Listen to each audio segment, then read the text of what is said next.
Hey guys, welcome to another video on my new channel. Unlike the last one, this is going to be a one-off.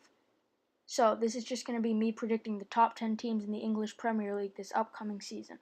So comment, like, and subscribe, and let's get into the video. Number 10, Bournemouth.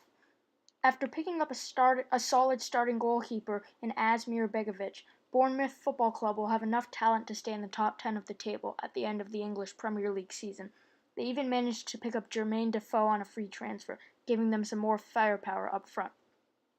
Number 9, Southampton.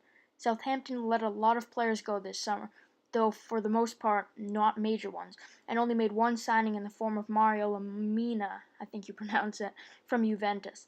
Although Lemina could prove to be a solid performer for them, he isn't good enough to enable a top 4 push for their club, or anything resembling that.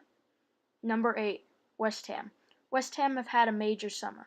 Their main loss was of Ashley Fletcher to Middlesbrough for a fee of £6.5 million, and they made some monumental signings, including Pablo Zabaleta on a free transfer, Joe Hart on loan from Manchester City, and they also signed Javier Hernandez from Leverkusen in exchange for £16.5 million.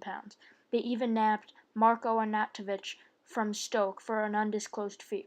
In whole, West Ham made some major signings, which will prove not enough to challenge for the top 4, but enough to compete against most teams. Number 7, Everton. Everton is the first team on this list to have made some signings this summer worth tens of millions of dollars. For starters, they bought Jordan Pickford, a young stud goalkeeper from Sunderland, for a fee upwards of £25 million. They also went out and nabbed Davy Klaassen for £27 million from Ajax, as well as their marquee signing, Michael Keane, a centre-back formerly of Burnley.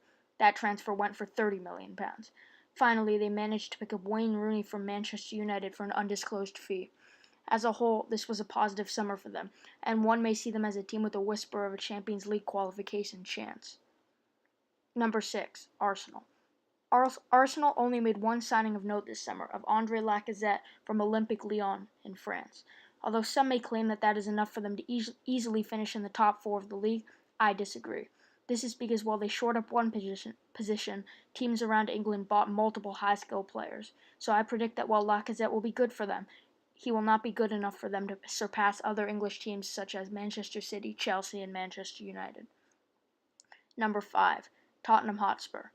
Tottenham has not made any signings this summer, and they lost their right back, Kyle Walker, to Manchester City for almost £50 million. For most teams, this kind of summer would kickstart a regression in their standing in the league table, but because Tottenham have so many young players that will grow and make up for that, such as Dele Alli and Harry Kane, this won't be the case.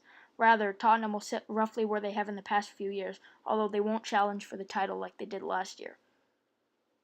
Now, before I reveal the ranking of the top 4 positions in my prediction, be sure to like, subscribe, follow my Instagram and Twitter, and comment down below video suggestions for the future.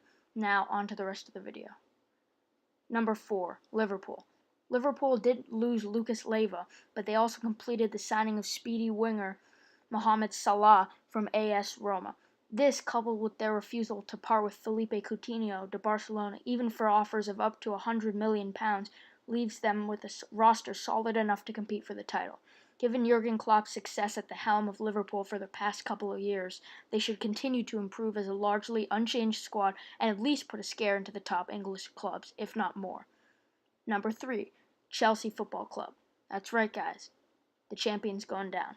If one looks at Chelsea's off-season moves and compare them to who they've lost versus who they've signed, there isn't a huge discrepancy between the two.